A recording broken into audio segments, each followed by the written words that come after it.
Tripoli, un samedi soir. Vue de l'intérieur d'une automobile de fabrication occidentale, la capitale libyenne est une ville qui ressemble à beaucoup d'autres en Méditerranée. Immeubles modernes, de bureaux, souvent loués à des sociétés occidentales, magasins éclairés à giorno pour attirer le consommateur libyen acheteur de produits occidentaux, jeune tripolitain enviré. Mais la silhouette omniprésente de Kadhafi fait de Tripoli une ville différente des autres capitales méditerranéennes. Kadhafi, le terroriste, banni de la communauté internationale jusqu'en 2004, fait une rentrée fracassante.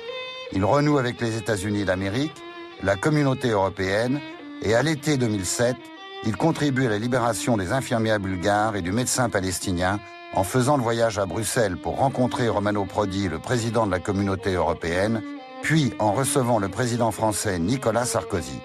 Réception qui conforte son retour sur la scène internationale et qui lui permet en même temps d'affirmer sur le plan intérieur, comme il le fait depuis le 1er septembre 1969, son rôle de guide de la révolution libyenne, sa révolution.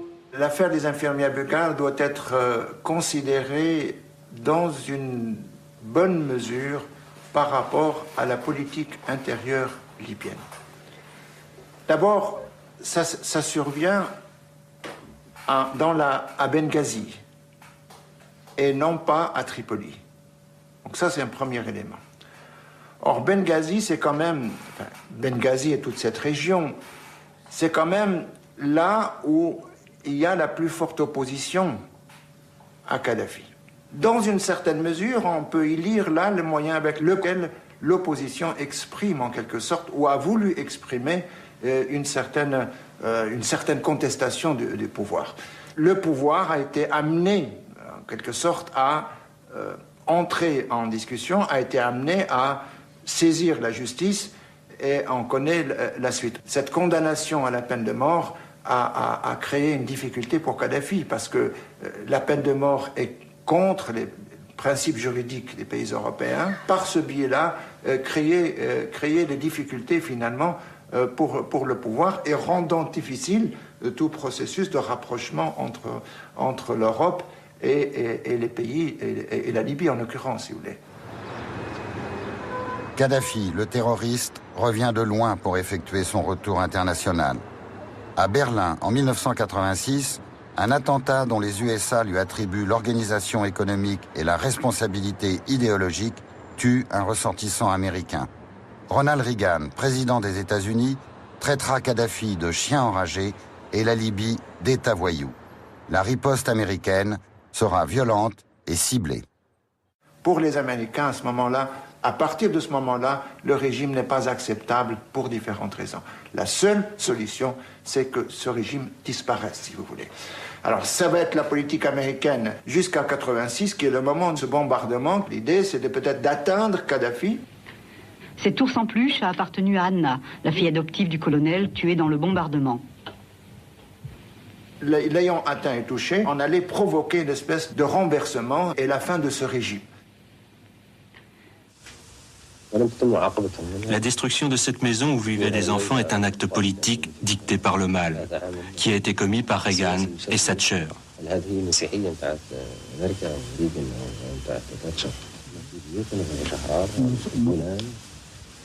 Nous voulons vivre en paix, nous voulons dormir dans nos maisons. Nous voulons vivre libres, en sécurité, et ils nous considèrent comme des fous. Qui est fou? Celui qui est venu d'Amérique bombarder cette maison, ou celui qui dormait dans cette maison? Ensuite, il y a eu donc l'affaire de Kirby en 1988, et on connaît la position américaine qui consiste à dire à ce moment-là que les Libyens sont responsables. Les Libyens, eux, ils ont toujours proclamé leur innocence.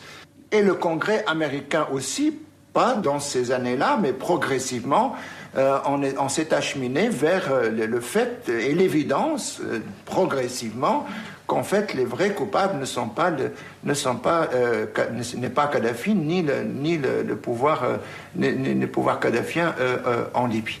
Kadhafi, le terroriste, cette fois contre un avion de ligne français.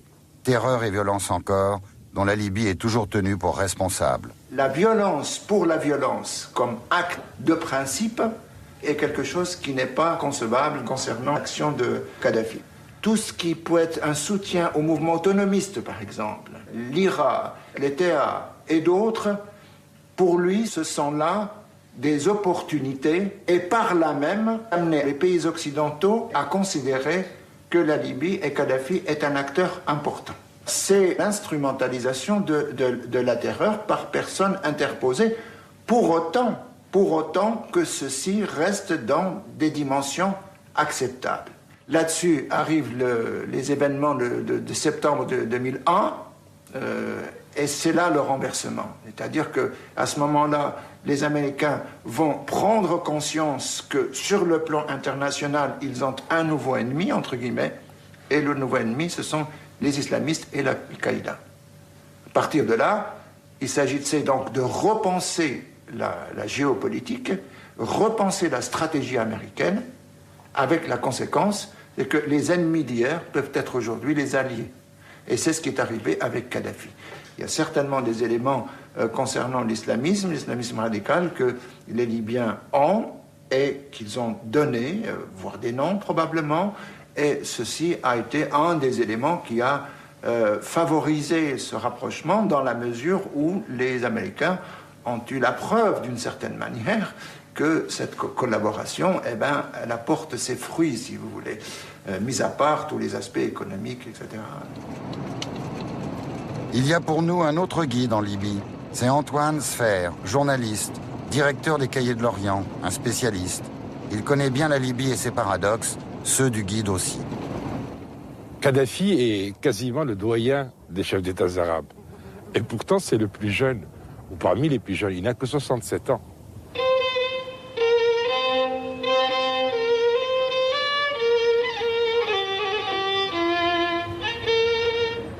Muammar Kadhafi, né en 1942, a dès le début, dès son adolescence, est entré en rébellion. Il se fera mettre à la porte des écoles. Pourquoi? Parce qu'il refusera, par exemple, de se lever devant un inspecteur d'académie anglais.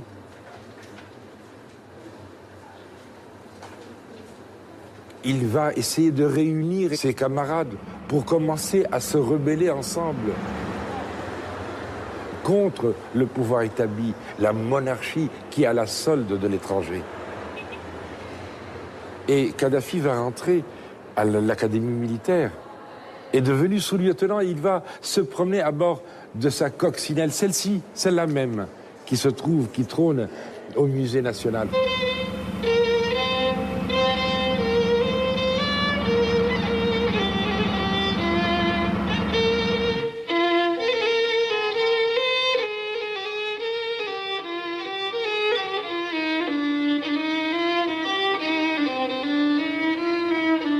La Libye, c'est un très vieux pays.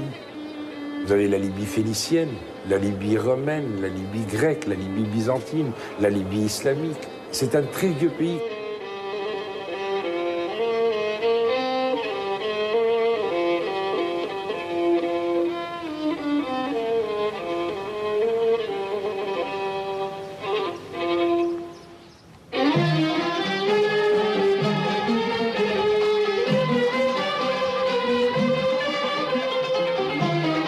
L'Eptismania, le plus grand vestige romain de la Méditerranée, plus grand que Pompéi.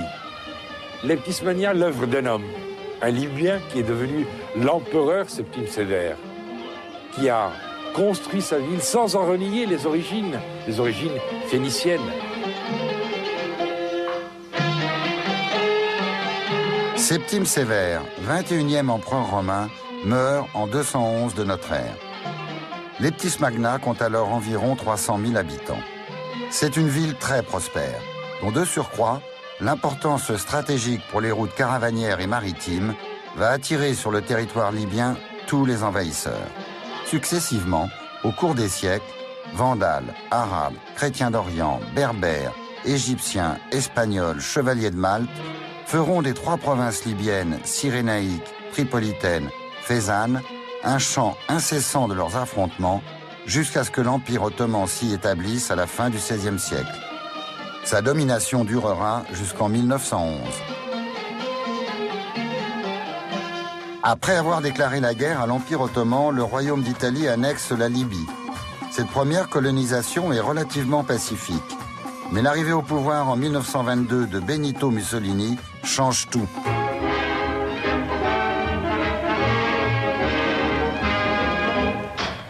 À son arrivée sur la terre africaine, le Duce est accueilli à Tobruk par le maréchal Balbo.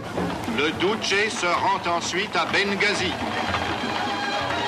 Le lendemain, les plus valeureux guerriers libyens viennent en témoignage de loyalisme offrir à M. Mussolini l'épée de l'islam.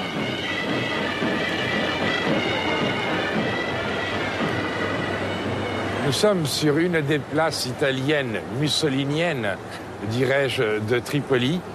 Il y en a plusieurs dans la ville. Les relations avec l'Italie sont particulières. Elles ont à la fois été très mauvaises et aujourd'hui très bonnes, mais en même temps, l'Italie est le représentant du colonisateur. Ce colonisateur qui a été oppresseur et qui a fait beaucoup de martyrs parmi la population libyenne. 13 000 colons italiens arrivent en Libye où leur établissement a été minutieusement préparé. Ceux qui vont mettre en valeur les terres de la colonie sont accueillis par le maréchal Italo Balbo, gouverneur général de la Libye. Chaque famille aura une ferme de 40 à 50 hectares et une maison avec ses dépendances.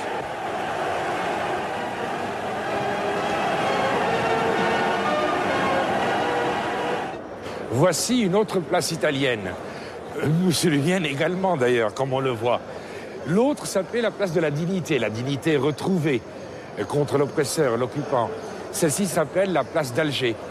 Le fascisme italien, nostalgique du grand empire romain, installe en Libye, qui compte alors 800 000 habitants, 120 000 colons pour, à l'instar des Anglais en Égypte et des Français en Algérie, s'établir durablement en Méditerranée du Sud. Cette deuxième occupation sera violente et générera par voie de conséquence de nombreuses résistances nationalistes. La Sanoussia est la plus importante. Ce mouvement, d'abord religieux, installé en Cyrénaïque depuis 1843, a pour but la propagation de l'islam en Afrique. Son chef, Oumar al-Mukhtar, sera pendu par les Italiens et la Sanoussia prendra politiquement la direction des mouvements de libération. Nous sommes dans le cadre d'une organisation réformiste, c'est-à-dire, au fond, une espèce de volonté de retourner aux sources. Mais la source, c'est d'abord le Coran et la tradition du prophète, et en même temps, toute la dimension sociale, toute l'activité sociale de la confrérie. C'est aussi là une dimension assez, qu'on peut appeler ça, assez mystique, au fond, de l'organisation Sanoussi, proche des mouvements soufis, d'une certaine manière.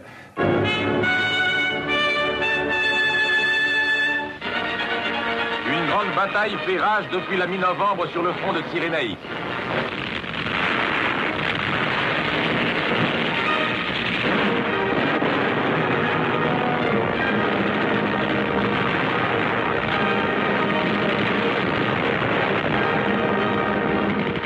La Seconde Guerre mondiale, c'est le débarquement des Alliés en novembre 1942 et le choix que fera la confrérie Sanoussi d'être du côté des Alliés, et en particulier du côté de la Grande-Bretagne. Et donc il va y avoir, à ce moment-là, la confrérie et son chef, Idriss Sanoussi, est au Caire. C'est un homme profondément religieux, c'est un homme qui est très peu public.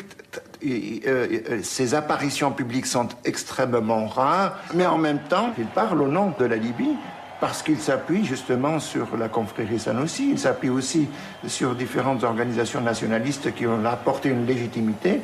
Et lorsqu'il rentre en Libye, il rentre chef de la confrérie et en même temps chef du mouvement national.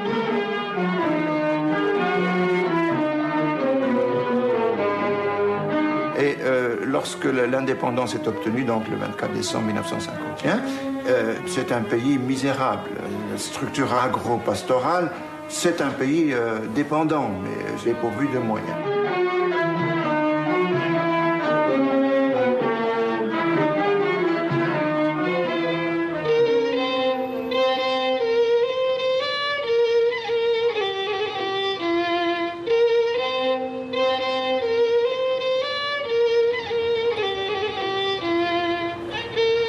On est arrivé à une indépendance qui, il faut bien le dire, a été relativement rapide. Et ce n'est que à partir de 1962 à peu près que la situation commence à changer, c'est-à-dire c'est le moment où on commence à produire du pétrole et à l'exporter. Donc on est dans une situation où la société libyenne va subir de profondes transformations sur le plan économique, culturel, social, une société qui va devenir de plus en plus une société de consommation. Nous avons une monarchie qui va perdre du terrain, perdre pied d'une certaine manière, dans un contexte international marqué quand même par un certain nombre d'événements importants. 56 déjà, la crise de Suez, la guerre de juin 67, une mauvaise connaissance, disons, de la situation géopolitique. Bref, l'influence de l'Égypte est de plus en plus grandissante, l'influence des idées de Nasser, l'influence du nationalisme arabe, toute une série de facteurs qui ont contribué à transformer la société libyenne, toute une série d'éléments qui échappaient à la confrérie Sanoussi, échappaient au monarque donc au roi Idriss, et qui faisait que ce gouvernement était en décalage de plus en plus grand.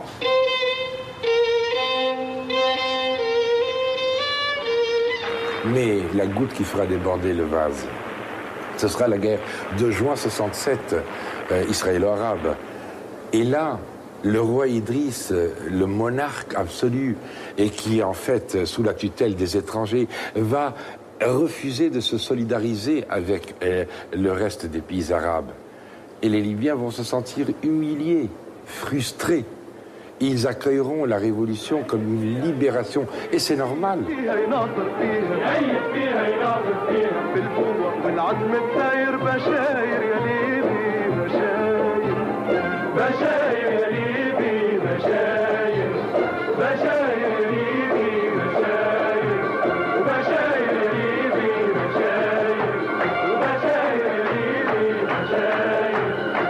Donc, Kadhafi, c'est un jeune idéologue, c'est un jeune nationaliste arabe, nourri par cette critique de la démocratie représentative,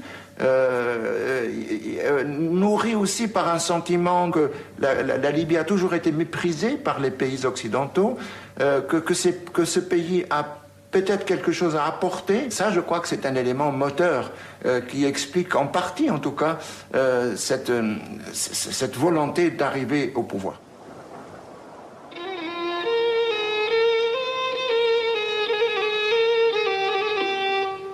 Kadhafi, lui, est le véritable enfant de ce désert qui nous entoure. De ce bout du monde, ce 1er septembre 69, le monde arabe découvre un jeune homme de 27 ans.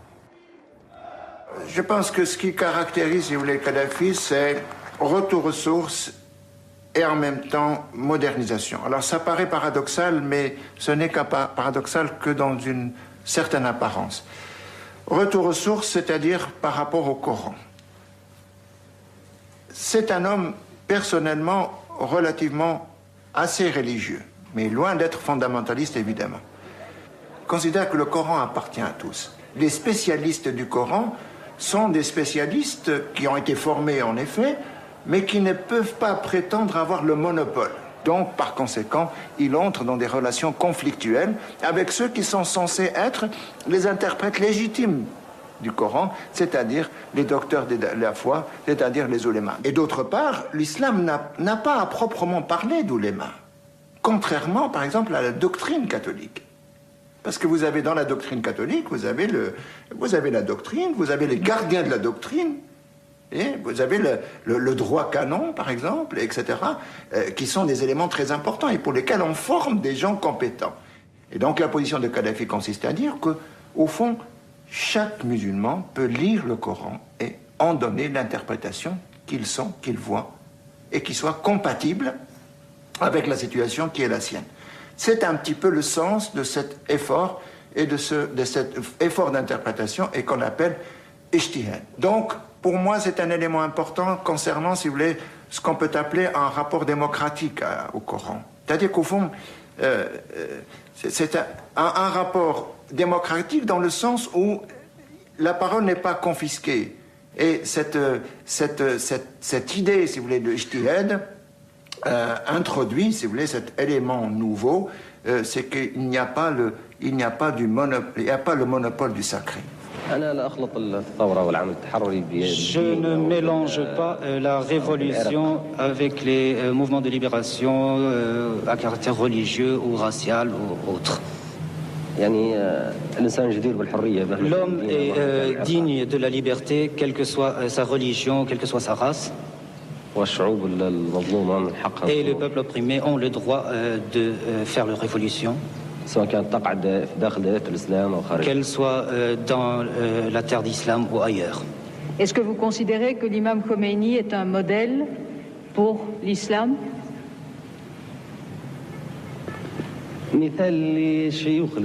Un modèle pour les cheikhs de l'islam. Kadhafi lui-même est en train de réfléchir. Il se rend compte qu'il faut rendre le pouvoir au peuple. Comment rendre le pouvoir au peuple? Lui qui est tellement imprégné de la Révolution française.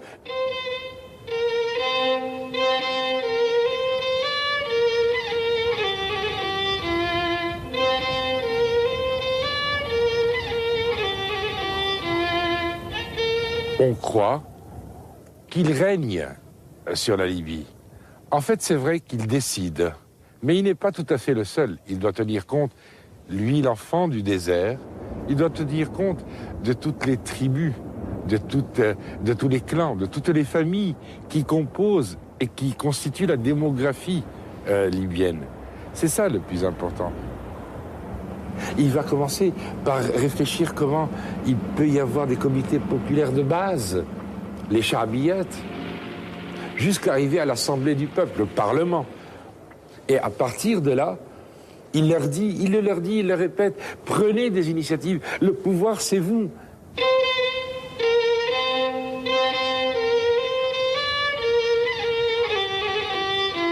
Kadhafi a, d'une certaine manière, parfois un petit peu cette euphorie de dire que, au fond, la Libye peut innover, y compris en matière de démocratie, et renouer en quelque sorte avec une conception antique de la démocratie, dans la démocratie directe. Il y a donc eu, si vous voulez, à partir de 1969, et surtout après la révolution dite culturelle de 1973, cette idée de radicaliser la vie politique et d'instaurer une espèce de démocratie directe. Et en principe, ces comités populaires, donc ces formes d'exécutif, sont l'émanation de ces congrès populaires. Les congrès populaires regroupent donc tous ceux qui sont en âge de voter, 18 ans, et qui sont en âge de délibérer des questions politiques. Donc, la démocratie, au sens où Kadhafi l'entend, c'est un système de gouvernement où le peuple délibère dans les congrès populaires, et de ces congrès populaires sortent des organes exécutifs qui ont pour charge d'appliquer ce qui a été décidé au congrès populaire. Les masses populaires prendront le pouvoir un peu partout et érigeront le pouvoir populaire par le canal des congrès populaires de base et les comités populaires. Même en France, malheureusement, la Jamaïrie a été avortée par 2 fois en France. Premièrement, après l'écroulement de la Bastille, et l'autre lorsque en 64 ou plutôt en 68, lors de la révolution de 68, la révolution estudiantine, qui a vu naître plusieurs comités un peu partout, mais la révolution populaire a été avortée en France. Mais les peuples seront néanmoins les vainqueurs. Et c'est là où il y a un élément de complexité, c'est-à-dire que les grandes orientations concernant les aspects économiques, les aspects sociaux, les aspects juridiques, ne viennent pas évidemment de la société elle-même. On n'est pas dans le gouvernement spontané. Il y a une impulsion en quelque sorte qui vient de Kadhafi et de ceux qui sont autour de lui. Cette stratégie de légitimation des pouvoirs et la stratégie de ces innovations politiques, il ne va pas les chercher dans une légitimité démocratique. Il va les chercher dans ce qu'il pense être la légitimité coranique, effort d'interprétation, ijtihad, et dans le fait qu'il va constituer autour de lui un certain nombre d'acteurs, acteurs sociaux, les femmes, pas seulement les femmes, aussi des comités révolutionnaires, et les rapports qu'il a avec eux peuvent être interprétés à l'image de ce qu'a été le rapport du prophète aux compagnons. Et il y a là, si vous voulez, en quelque sorte, ce qu'on peut appeler un petit peu une homologie structurale, dans la mesure où le mode d'action est conforme à ce qu'il croit être la manière avec laquelle le prophète a énoncé des vérités sur les sociétés et la manière avec laquelle il a organisé autour de lui la première communauté des musulmans pour faire vivre d'une certaine manière l'État musulman tel qu'il a pris naissance après la révélation du prophète.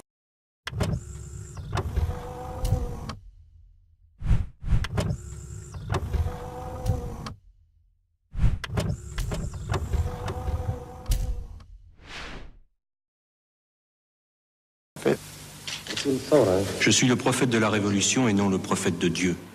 Cette démocratie directe, ce gouvernement du peuple par le peuple, cette utopie révolutionnaire ne va pas sans conséquences. Je ne sais pas comment il est arrivé à cette idée-là, le pouvoir du peuple.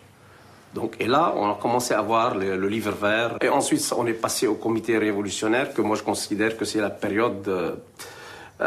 c'est une tache noire dans le parcours du colonel Kadhafi. Pourquoi? Parce que les comités révolutionnaires, ils ont maltraité la population. Donc ils ont cru à un moment donné, ils tenaient tout en main. C'est la révolution culturelle chinoise. C'est ça. Bon, oui, si vous voulez, c'est un peu ça, mais bon, à la libyenne. Si vous voulez. Et là, il y a eu beaucoup de bavures, beaucoup d'erreurs vis-à-vis des Libyens. On l'accusera d'éliminer ses opposants. Il dit lui-même, ce ne sont pas mes opposants. Ils sont des opposants de la République de la Jamahiriya. Encore Saint-Just, encore Robespierre. Et il reviendra là-dessus à plusieurs reprises. Qui peut protester contre qui alors que c'est le peuple qui détient le pouvoir?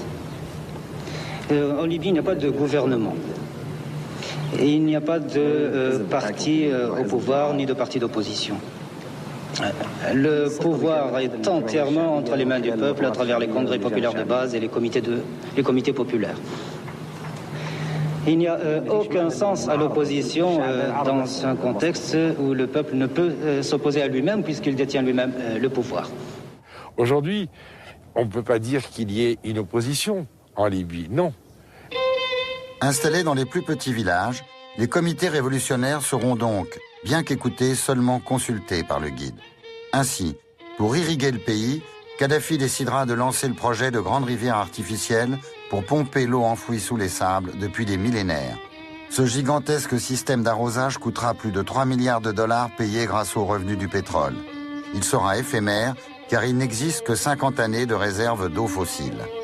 La Libye, c'est entre 3 et 5% de terre arable. Aujourd'hui, à Kobao, à quelques mètres des greniers fortifiés de Kobao, là où les paysans entassaient leur huile, leurs céréales et tout ce dont ils avaient besoin pour toute la saison, on comprend réellement ce besoin de sortir de l'eau du centre de la terre. En Égypte, il y a le dieu Nil. Ici, il n'y a point de dieu fleuve. Donc on a besoin de cette eau. Ce projet pharaonique, certainement, décrié de grandes rivières par certains, est limité dans le temps. Kadhafi lui-même, quand il a annoncé, il l'a dit. Il a dit, mais dans 50 ans, parce que ça ne durera que 50 ans, ne venez pas me dire, il n'y a plus d'eau. Oui, il n'y aura plus d'eau. Mais au moins, pendant ces 50 ans, on pourra peut-être agir sur le microclimat, faire pousser de la verdure et surtout donner à manger à tous ceux qui habitent là.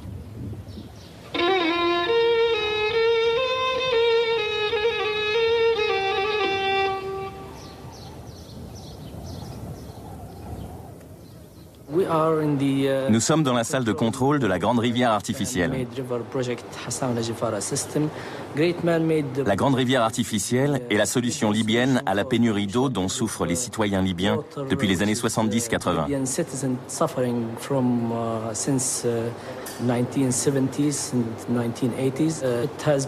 Le projet a commencé en 1984 avec un débit initial de 2 millions de mètres cubes par jour.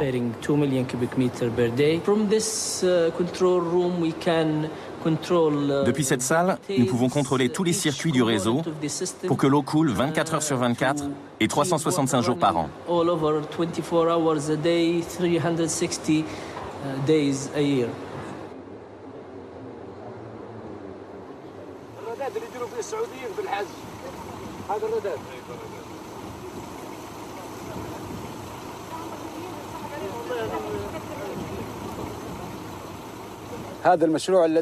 Là où nous nous trouvons, il y a 2 ans, c'était une étendue de sable, c'était le désert. Nous sommes entre la côte et la montagne, à 60 km de Tripoli approximativement.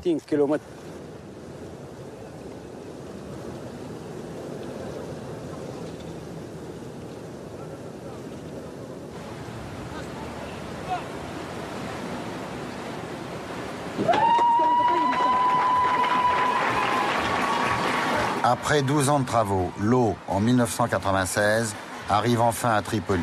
La Libye, seul pays au monde qu'aucun fleuve permanent n'irrigue, peut alors développer son agriculture. L'objectif, l'indépendance alimentaire, n'est cependant toujours pas atteint aujourd'hui.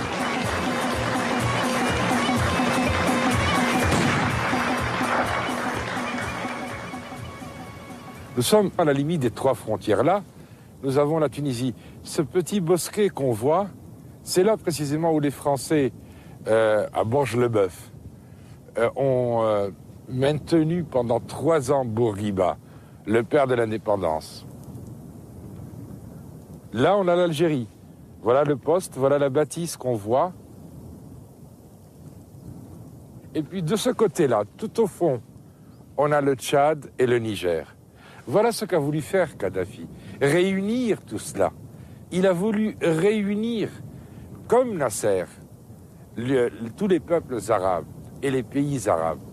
Il a voulu leur insuffler, comme Nasser, leur insuffler l'idée d'une culture commune, d'une langue commune, d'un espace commun. La jeunesse arabe a trouvé en Kadhafi une continuité. C'est pas encore l'héritier. Donc l'héritier, c'était après que la mort de Nasser, où on a commencé à dire qu'il est l'héritier de Nasser.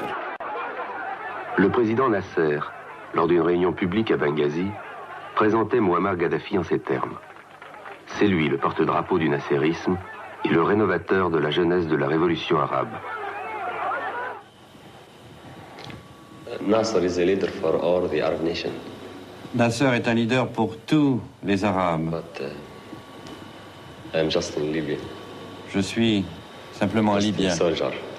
Simplement un soldat. Nasser, il a dit une phrase importante, que lui, il est le garant de l'Union arabe. Donc, et lui, il a pris ça et tout le monde a suivi après. Kadhafi était innocent et il était aussi naïf à l'époque. My life in the political, in the activity, Mon expérience dans la vie politique is just a few months. Est trop fraîche. But I can't. Je ne peux pas préjuger l'avenir. Donc lorsqu'il voulait faire une union avec Bourguiba, par exemple, ouais. Ça ne passe pas, c'est pas la même chose, c'est pas le même bord, c'est pas les mêmes idées.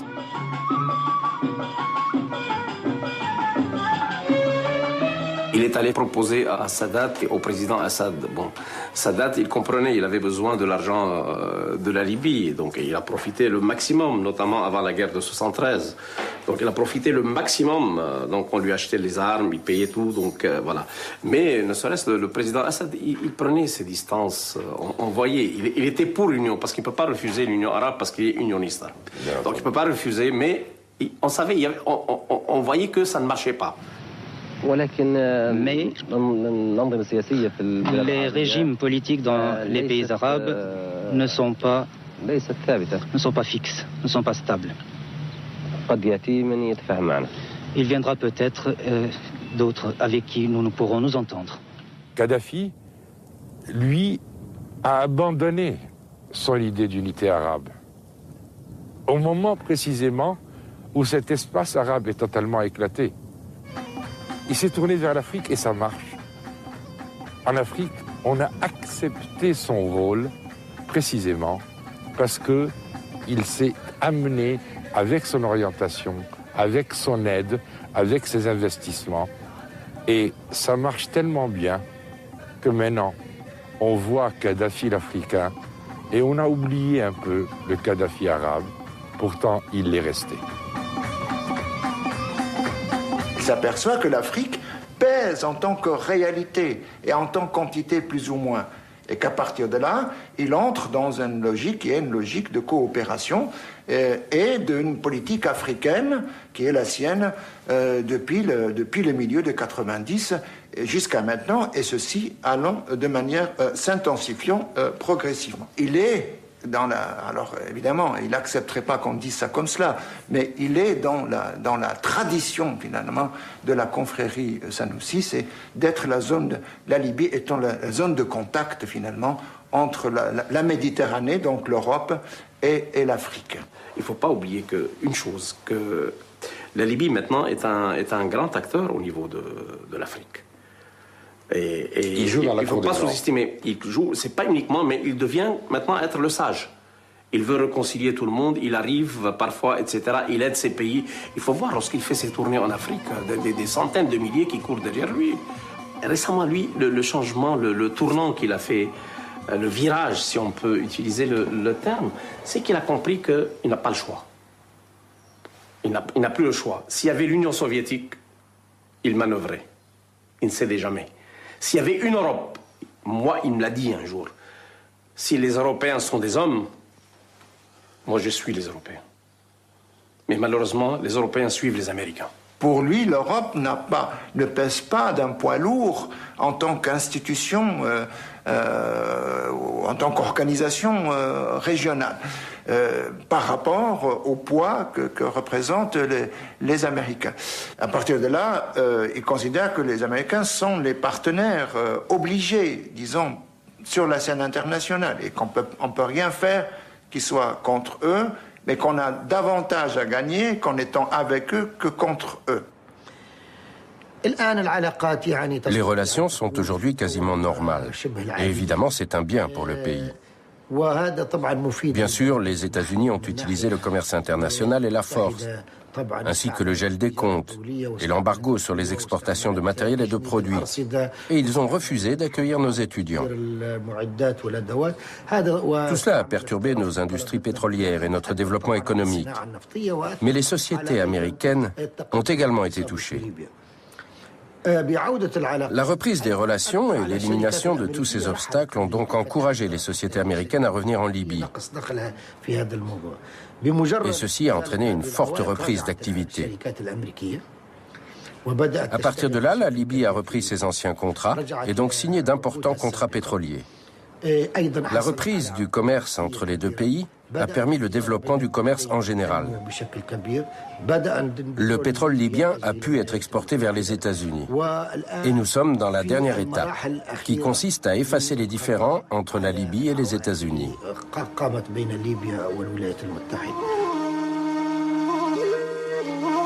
Bien qu'impliquée dans d'importantes recherches pétrolières, la France n'exploite que 1% du pétrole libyen, alors que, par exemple, les États-Unis en exploitent 20% et l'Italie 16%.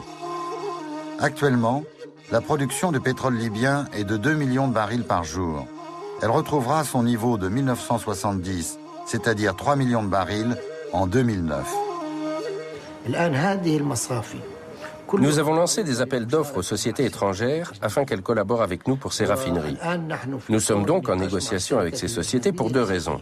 La première, c'est le développement de ces raffineries, c'est-à-dire la croissance de la production et l'amélioration des performances de ces raffineries grâce à la participation de sociétés étrangères pour en améliorer la gestion et favoriser les investissements extérieurs. Mais la majorité des sociétés nationales sont elles aussi intéressées. C'est la première fois qu'un chef d'État français se rend en Libye. Maintenant, tout le monde se bouscule au portillon de Tripoli. Dans l'espace de 2 mois après cette levée d'embargo, on a vu tout le monde, tous les présidents, tous les chefs d'État occidentaux qui étaient là.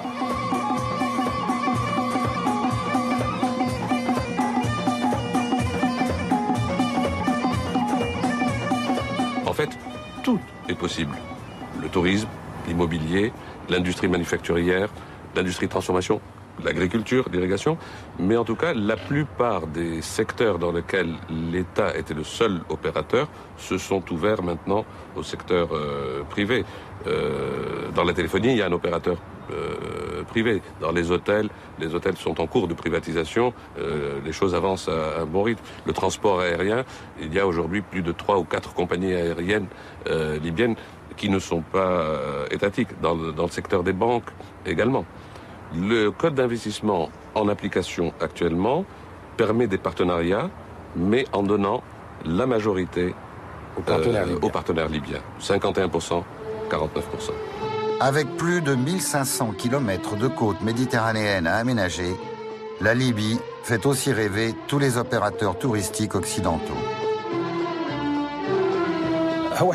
En ce qui concerne les mesures touristiques, nous avons axé notre travail sur des atouts importants pour l'investissement. Ce que souhaite l'investisseur, ce sont des décrets clairs, des garanties, des franchises, la stabilité économique, des facilités pour les entrées-sorties des touristes ou des investisseurs eux-mêmes. Tout ce que je viens d'évoquer est désormais une réalité dans les lois, les procédures et les décisions du comité populaire en Libye. Et dans le cadre de ces projets, ces avantages que nous fournissons sont détaxés durant 5 ans ou parfois 8 ans. Nous accordons aussi des avantages douaniers, soit aux Libyens, soit aux étrangers pour tout le matériel nécessaire au projet. Il y a sur ce point égalité entre les Libyens et les étrangers. L'investisseur a aussi la possibilité de vendre le projet à tout moment et de transférer son apport financier à l'extérieur du pays. Nous avons aussi encouragé les banques à financer 50% des projets touristiques, en prenant en compte évidemment les conditions de la Banque centrale.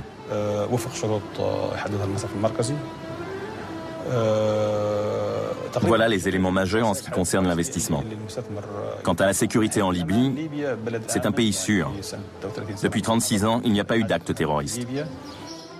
Depuis la fin des années 90 et notamment l'an 2000, il y a eu une sorte de curiosité qui a poussé nos compatriotes à venir découvrir ces trésors.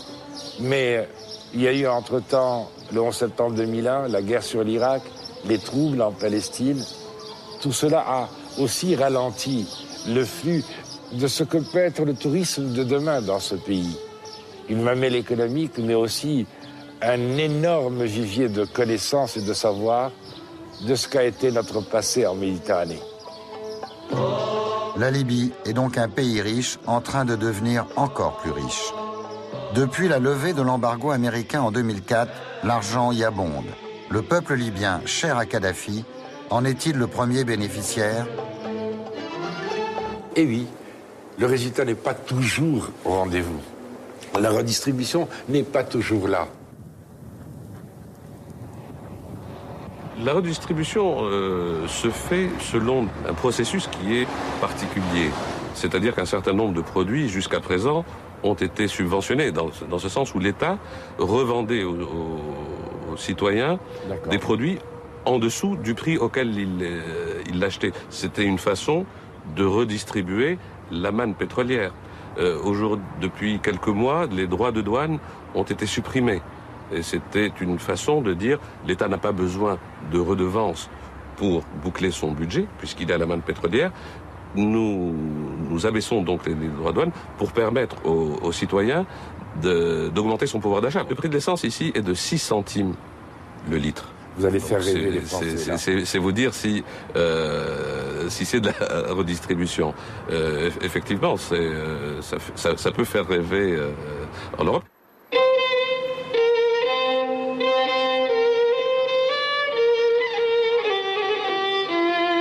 Le processus de privatisation en cours, si vous voulez, montre aussi d'une certaine manière qu'on a affaire à un système de gouvernement et à un homme finalement où la dimension pragmatique est beaucoup plus importante qu'on le croit, si vous voulez. Et si la configuration venait à changer, aussi bien sur le plan interne que sur le plan international, eh bien, il faut changer aussi de politique. Il y a là une dimension pragmatique, vous voulez, qui contraste de nouveau avec l'image qu'on a de quelqu'un qui en a tendance à présenter plutôt comme un dogmatique, si vous voulez, plutôt que comme un pragmatique. Et cet homme qui passe son temps à lire a envie que son peuple lui-même accède au savoir. Et toujours cet homme du désert va réussir à faire de la femme libyenne, par exemple, totalement analphabète en 69. Une femme alphabétisée à plus de 90% aujourd'hui. Les gens vont à l'école, les enfants vont à l'école. Ils ont accès à l'éducation, à l'enseignement, au savoir. Les droits de la femme existent en Libye dans plusieurs domaines. Par exemple, celui de l'éducation, du droit. Les femmes ont eu la possibilité de devenir avocats, dans la médecine, dans l'ingénierie, dans tous les domaines. Et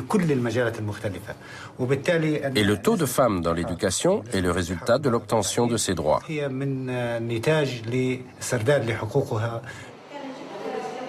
Dans les cycles de scolarité primaire et secondaire, le pourcentage d'élèves féminines est de 51 à 57%.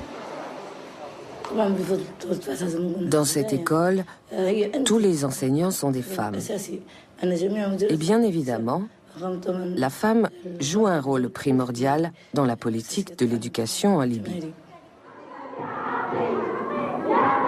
Dès 1969, les femmes étaient considérées pour Kadhafi comme des actrices du système politique et une puissance, en tout cas un élément pour lui pour mobiliser la société.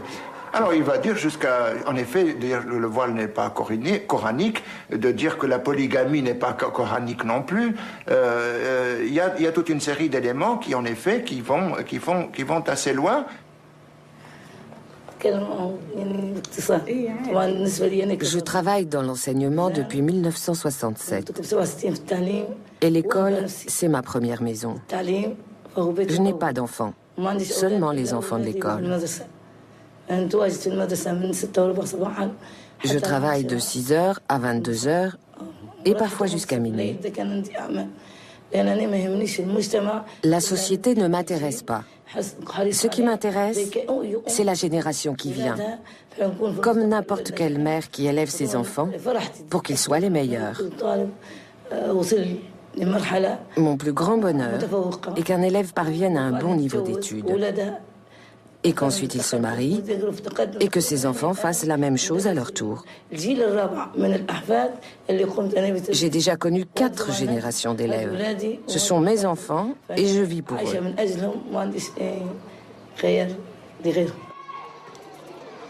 C'est une constante de la politique de Kadhafi et cette constante est que, au fond, une société arabe reste une société musulmane dans la mesure où elle doit rester fidèle à l'esprit du Coran, mais les sociétés musulmanes doivent se transformer. Et la première des transformations, c'est de transformer le statut de la femme, c'est d'en faire une personne égale sur le plan des droits et des devoirs à l'homme. Et ça, ils considèrent que c'est un enjeu de taille. Ils le considéraient déjà en 69, ils le pensent toujours. Je pense que fondamentalement, les femmes, même si cela ne se traduit pas dans des formes organisées, il y a dans la conscience commune le sentiment que la femme doit quelque chose. C'est pour autant qu'on peut parler en termes de devoir, mais enfin, considère que la prise du pouvoir de 69 a été pour elle un avantage plutôt qu'un inconvénient.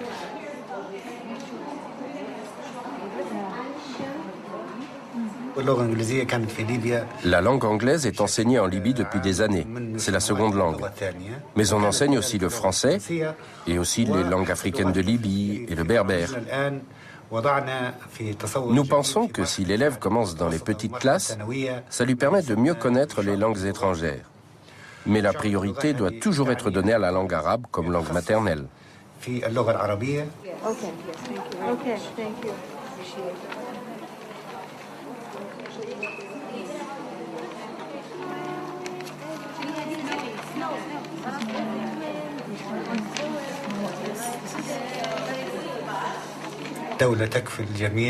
La scolarité est gratuite.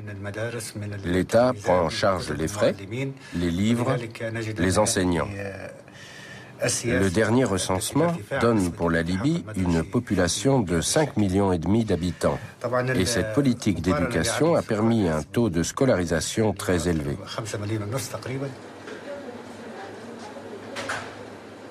Si, sans conteste, les femmes libyennes se sont ralliées à Kadhafi, qui entre autres leur a accordé le droit de divorce, le guide de la révolution libyenne reste fidèle à sa politique. La démocratie directe, l'utopie révolutionnaire. La démocratie représentative n'est toujours pas à l'ordre du jour en Libye. Kadhafi a commencé dès la levée de l'embargo en 2004 l'adaptation de son pays au réel de la mondialisation économique. Il n'est pas prêt d'y organiser des élections. Et je pense qu'il y a chez lui, si vous voulez, cette dimension, encore une fois, utopique et en même temps ce souci du réel. Bien entendu, il y a un certain nombre de contradictions. Une des contradictions, c'est qu'il n'a pas véritablement pensé la question de la liberté. Cet oubli de la liberté agitera le monde politique français lors de la visite du guide à Paris en décembre 2007. La question des droits de l'homme suscitera débats, controverses, polémiques en tout genre, jusqu'au sein du gouvernement de Nicolas Sarkozy. Est-ce qu'aujourd'hui, il s'occupe de sa succession ? Vous savez, s'occuper de sa succession, ça ne marchera pas. Il le sait ? Je pense qu'il le sait très bien. Il le sait très bien, et comme vous voyez, bon, ses enfants, c'est pas nécessairement que ses enfants soient en Kadhafi bis. Et lorsque vous faites la tournée de la Libye, vous voyez, déjà les comités révolutionnaires ont dit que il n'y a pas de fidélité, il n'y aura pas de fidélité qu'à vous. C'est-à-dire le reste, si nous sommes fidèles à vous, c'est pas nécessairement que nous serons fidèles aux enfants.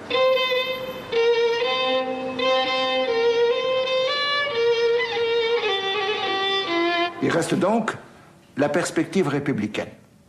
Et ça, je pense que c'est la perspective la plus crédible. Kadhafi n'est pas le plus autorisé pour porter ce projet parce que justement toute sa critique était contre la critique du modèle républicain et de la démocratie républicaine. Donc il n'est pas celui qui est à même en quelque sorte de porter ce projet. Mais en même temps, il est quelque part le garant, en quelque sorte, d'un certain nombre d'acquis. Kadhafi, je crois qu'il a l'idée du temps, il a l'idée des perspectives à moyen et à long terme. La solution qui était la sienne et qui a permis de mettre en place un système institutionnel correspondait à un moment de l'histoire, mais je pense que quelqu'un qui a une conception assez dialectique de l'histoire, si l'on peut dire, et il considère au fond que l'histoire continue d'une certaine manière, et elle peut continuer sans lui.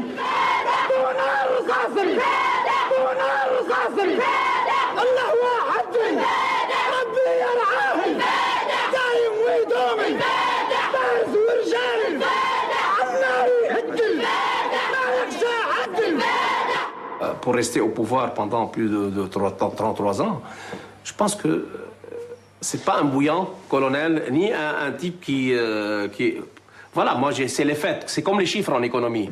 Les chiffres parlent d'eux-mêmes. Ce monsieur, il est depuis 32 ans. On a vu passer tous les chefs d'État qui sont partis. 37 ans. 37 ans. Oui, donc il est là.